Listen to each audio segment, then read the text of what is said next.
Playing in this town, playing in New York, it's not for everybody. There's a unique type of pressure in New York City, but somebody who has handled it very well, the former Mets outfielder Cliff Floyd, played 4 seasons with the Amazons in 2005.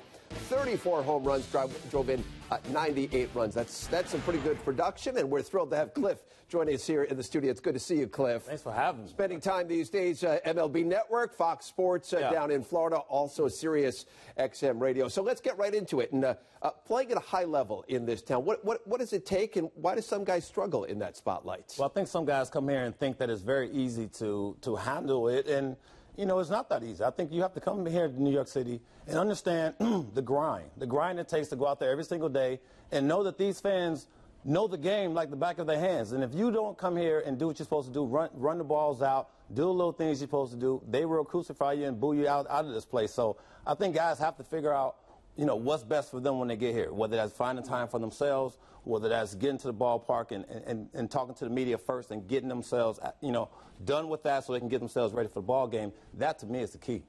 You know, you're talking about accountability. You had a big hand in shaping David Wright. David Wright, of course, a fantastic player. But you saw him in the beginning.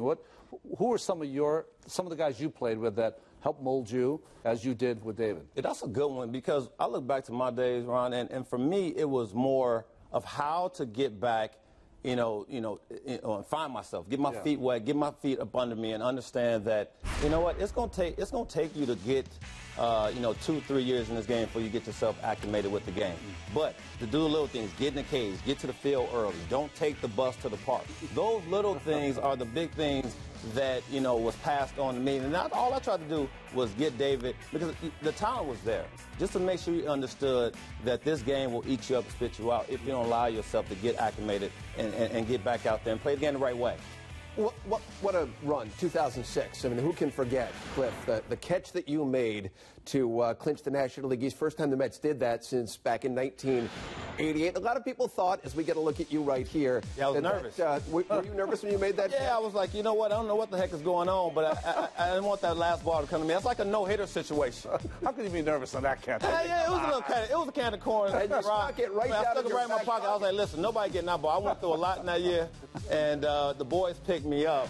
But looking back at that 06 season, I thought we was a destined type team to get there. Well, I was going to ask, did you think that team, as it was constituted, was set up for long-term success? Did you think things were going to spin positively for a long period of time? Well, I definitely felt that way. I think when you look at the team over there in the Bronx, we was tired of being little brother. You know, we was tired of being beat up, the little doormat down in New York City. And the fans, I thought, deserved it. I thought they really understood what the direction our team was going in. We had some good quality guys in the locker room. We had brought in Carlos Beltran, Delgado, LaDuca. All these names came, but they were ready to play. They were ready to take on ownership of what we needed to do to get this team back on the map. And when it didn't happen in 06, I think a lot of guys were more devastated that it didn't happen, because, you know, we felt like we didn't get it done in 06, but let's try again in 07. But you played in teams that before big games in the playoffs, you knew that nothing's going to happen because guys were either scared or thinking about things they shouldn't be thinking about.